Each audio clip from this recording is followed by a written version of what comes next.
Oke, Assalamualaikum warahmatullahi wabarakatuh. Selamat siang semuanya. Kami di sini akan sedikit lah menceritakan tentang dataset kami tentang body performance.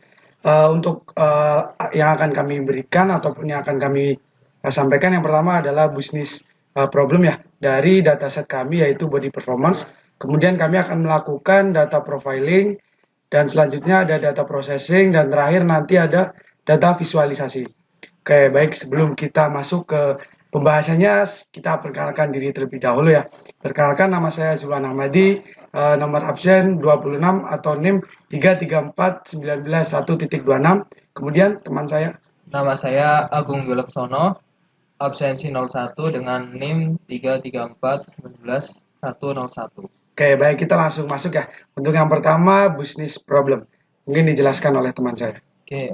Jadi untuk bisnis problem dari tugas kami yaitu pandemi COVID-19 telah mengubah pola hidup masyarakat secara drastis, di mana kita dituntut untuk dapat beradaptasi secara cepat dengan kondisi yang ada saat ini. Tak sedikit pula yang sulit untuk beradaptasi hingga akhirnya jatuh sakit, bahkan berakhir dengan kematian. Body performance atau performa tubuh merupakan hal yang sangat krusial untuk dapat bertahan di tengah kondisi pandemi COVID-19 saat ini. Semakin baik performa tubuh, maka kemungkinan untuk terkena dampak COVID-19 semakin kecil. Sehingga sudah sewajarnya kita untuk selalu mengontrol performa tubuh kita. Maka dari itu, diperlukan sebuah tools yang dapat membantu masyarakat untuk mengontrol body performance mereka.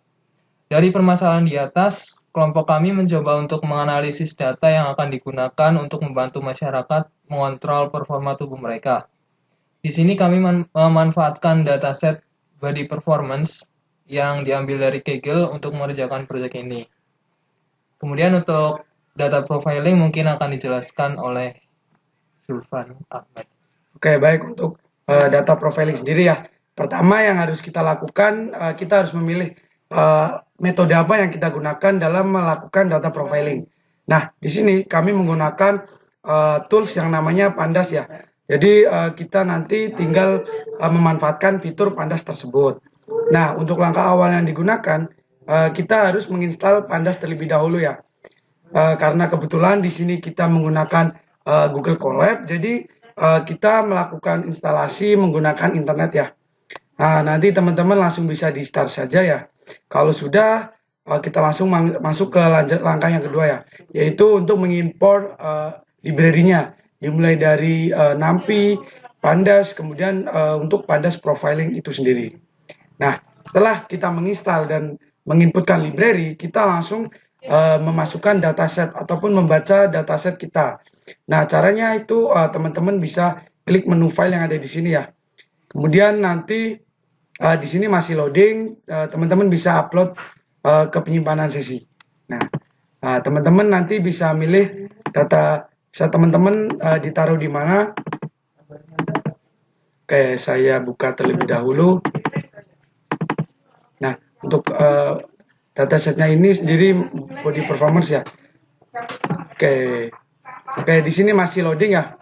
Mungkin ini untuk file namanya agak beda ya dengan yang dipanggil di sini. Jadi nanti teman-teman semua bisa disamakan saja ya untuk nama maupun penamaannya ya. Jadi diharapkan jangan ada yang berbeda begitu. Karena untuk namanya kan kita panggil lewat perintah tadi ya. Kalau semisal namanya beda, otomatis dataset tadi tidak bisa dipanggil. Nah, selanjutnya setelah dipanggil di menu Pandas ini sendiri itu sudah dilengkapi beberapa fitur yang lebih kita mudahkan ya. Di mana Pandas itu sendiri bisa melakukan profil report. Nah, di dalamnya nanti terdapat banyak report-report terkait dataset yang kami gunakan ya. Oke, kalau begitu kita langsung masuk ke report yang pertama. Ada overview. Lah, overview sendiri ini untuk data statistik ya. Yang pertama untuk variabel dari dataset kami terdapat 12 variabel. Kemudian untuk observasi ataupun data recordnya terdapat 13.393. Selanjutnya untuk missing cell Ini untuk missing cell itu sama kayak data yang tidak terisi atau kosong ya. Dan di sini untuk data kami 0% ya, atau tidak ada data yang hilang ataupun rusak ya. Kemudian untuk duplikat row, nah di sini terdapat satu record yang terdapat duplikat. Kemudian untuk total memorinya ada 2,5 MB dan average record size itu 196 byte. Nah, untuk variabelnya sendiri ada 10 variabel bertipe numerik dan untuk selebihnya ataupun dua ini bertipe kategorikal. Oke, kita langsung masuk saja untuk variabel yang pertama. Di sini ada age ya atau umur. Nah, di sini teman-teman bisa lihat nih untuk ID-nya ataupun untuk tabelnya kita bisa juga menggunakan tool details ya. Nah, di sini lebih detail lagi di mana terdapat minimum dari X tersebut. Kemudian kita bisa masuk ke histogram. Nah, di sini teman-teman bisa lihat nih menggunakan apa ya grafik lah seperti ini ya atau datagram ya. Nah, selain itu di sini juga ada kolom value dimulai dari umur 21 yang frekuensinya 7,2% ataupun yang extreme value ya. Nah, seperti ini. Oke, ini untuk menu age. Kemudian selanjutnya ada gender. Di sini gender sendiri ada dua jenis ya, yaitu male dan female. Untuk missing datanya 0% juga. Kemudian memory size 758. Oke, di sini untuk lebih detail sama seperti tadi ya. Jadi teman-teman bisa lihat lagi di Tools details. Nah, di sini tinggal teman-teman klik nih. Milih mau lihat di kategori ya di sini menatakan berapa besar nih untuk male dan juga untuk female ya. Oke, selanjutnya untuk height untuk jumlahnya ada 467 ya, 67 tipe. Kemudian missing datanya tidak ada dan teman-teman seperti biasa ya, seperti tadi bisa melihat diagram batangnya ya. Kemudian untuk selanjutnya ada weight sama juga. Kemudian untuk body fat juga sama, teman-teman bisa melihat ya. Jadi di sini itu untuk report variabel, semua variabel, data-data variabel itu terdapat di sini ya. Nah, di sini ada 12 variabel sampai yang terakhir nanti ada kelas di dataset kami. Gitu. Kemudian untuk selanjutnya itu untuk interaction. Interaction sendiri ini digunakan untuk melakukan melihat tadi kan kita melihat hanya dari satu sisi variabel tersebut ya. Nah, untuk iteration sendiri kita itu digunakan untuk antara dua variabel ya. Contohnya ini kita pilih age dan juga untuk berjam. Nah, di sini kita bisa lihat nih apakah dua variabel tersebut itu memiliki korelasi yang besar atau bagaimana ya dari data ini ataupun grafik seperti ini kita nanti bisa menganalisanya. Oke, untuk yang selanjutnya ini masih penjelasan tentang korelasi. Nah, tadi kan kita harus memilih salah satu ya, satu persatu. Kemudian selanjutnya di sini itu kita lebih dipersingkat lah ataupun dipermudah ya. Dimana kita langsung semuanya itu terdapat dalam satu grafik ya. Nah, di sini tinggal teman-teman tentukan nih. Untuk age dengan height berarti di sini. Kemudian untuk selanjutnya ya, bisa dilihat. Kemudian yang untuk missing value-nya di sini karena tidak ada ya. Jadi semuanya datanya valid. Kemudian selanjutnya untuk ini untuk sampel datanya ya. Teman-teman bisa lihat semuanya untuk data awal nih untuk first floor. Kemudian untuk last row sendiri ada segini ya. Kemudian untuk duplicate row.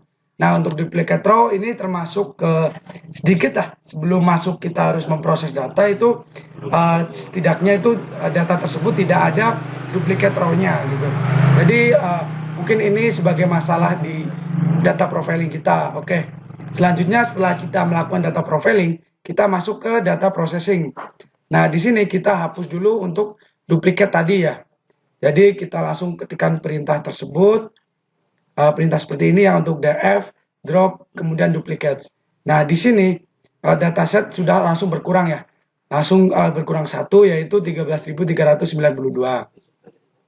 Nah, untuk selanjutnya setelah kita drop dataset tersebut, kita cek dulu untuk dataset tersebut apakah masih terdapat duplikat atau tidak. Kalau tidak ada berarti kita untuk dataset ini sudah siap digunakan gitu. Kemudian selanjutnya untuk data visual bisa dijelaskan oleh Agung. Monggo. Oke, jadi untuk data visualisasi kita sudah membuat dashboard. Di dashboard ini pertama kami menampilkan kolom-kolom dari dataset yang kami miliki, di mana kita menghitung rata-rata dari setiap kolom. Untuk pertama yaitu di sini jumlah record, kemudian di sini ada rata-rata dari masing-masing kolom. Sebelumnya kita bisa mengatur dulu kelas mana yang akan kita tentukan, atau misal semua kelas bisa kita tentukan juga.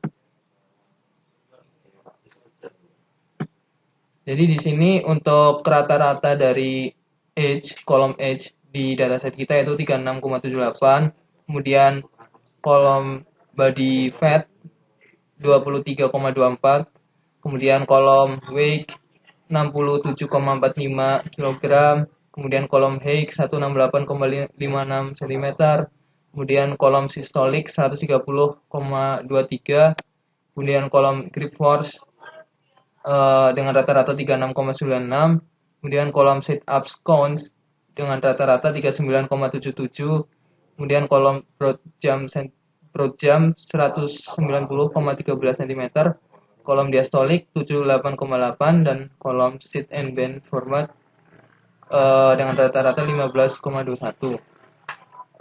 Kemudian di sini kami juga menampilkan diagram lingkaran, di mana yang pertama yaitu kita menampilkan jumlah data berdasarkan gender. Di sini ada dua gender, male dan female, di mana untuk row male didapat 8.467 rows, dan yang female ada 4.926 rows.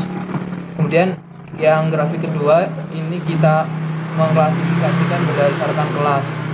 Jadi di sini ada kelas A jumlahnya 3.348, kelas B 3.347, kelas C 3.349, kelas D juga 3.349. Kemudian selanjutnya di sini kami menampilkan tabel yang berupa isi dari dataset yang kami gunakan. Di sini menampilkan semua kolom dan ya semua baris. Mungkin kalau dari dashboard cukup itu. Saya kembalikan ke Sulfan. Oke, baik. Jadi mungkin begitu ya untuk presentasi dari kami tentang yang pertama ada untuk business problem, kemudian data profiling dan data processing, dan terakhir untuk visual datanya ya. Oke, mungkin cukup sekian dari kami. Apabila kami punya kesalahan, kami mohon maaf. Wassalamualaikum warahmatullahi wabarakatuh. Terima kasih semuanya.